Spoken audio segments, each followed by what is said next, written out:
Il va pas faire chaud, hein. C'est la tempête. Et bloqué pour 2 jours. Alors nous, on a eu envie de faire connaissance avec ce peut-être futur espoir du tennis africain. Il s'appelle Lamine Ouahab, il est algérien.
Base arrière de marcheur, je te reçois 3 sur 5, je te reçois 3 sur 5.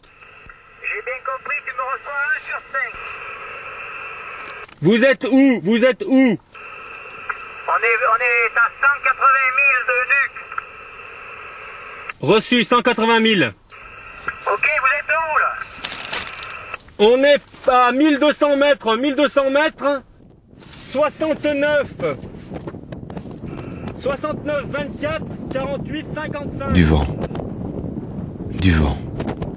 Du vent. Et de face, comme d'habitude. Journée difficile. Je n'ai pas arrêté de penser à ma famille.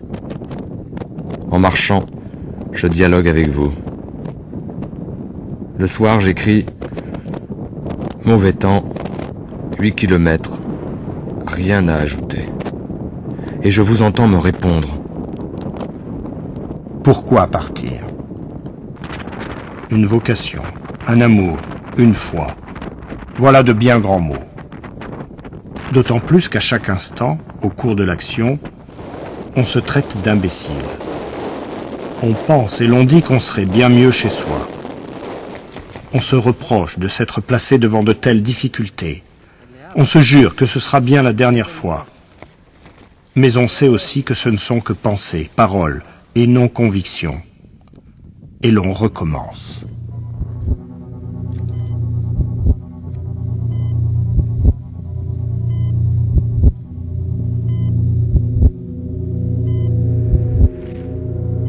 Je foule les mêmes traces. Grande joie d'être en communion avec mes lectures. J'ai la sensation de les retrouver physiquement.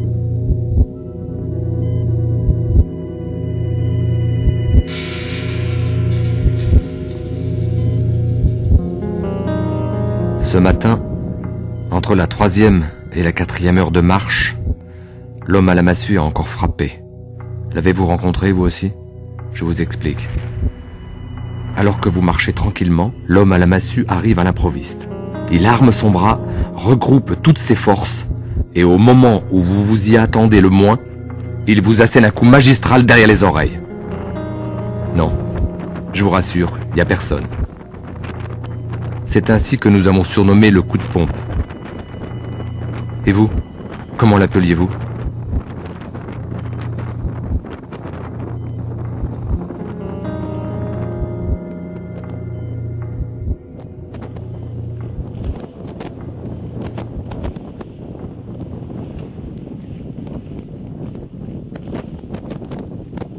« 31 jours de traversée.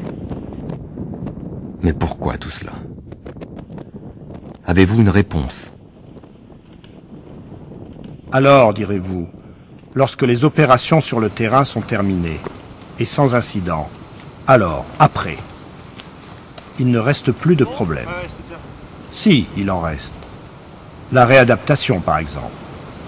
Bon, direz-vous. Mais quelle satisfaction, au retour, d'avoir vécu de telles aventures, d'avoir découvert, exploré.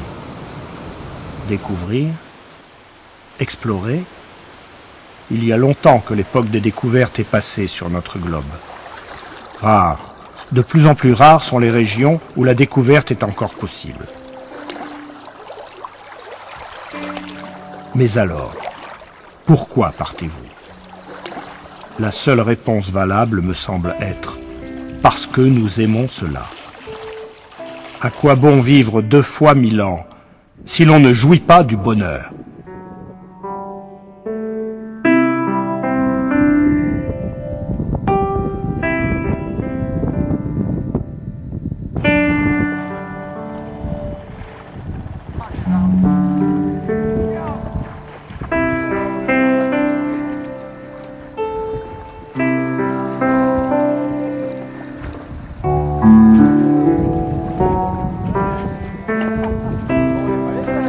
Cher Paul-Émile Victor, ma lettre touche à sa fin. En passant devant Angmasalik, votre premier lieu d'hivernage en 1934, je me remémore ces 3 mois si vite passés. Je suis heureux et comblé, et je vous remercie pour tout ce que vous m'avez apporté. Angmasalik a bien changé. Les Esquimaux de 1934 venus vous accueillir en kayak ont aujourd'hui disparu. Nous ne verrons plus ce que vous avez découvert alors, et vous seriez triste de voir ce qu'ils sont devenus. Respectueusement, Frédéric. Sur le chemin du retour, le vent m'apporte l'une de vos paroles, un peu comme si vous répondiez à ma lettre. L'aventure est un moyen de voler du temps à la mort. Je crois que c'est vrai, on vole du temps à la mort. C'est-à-dire, étant donné qu'on est limité dans le temps, toute l'aventure qu'on peut vivre dans la vie, c'est du temps gagné.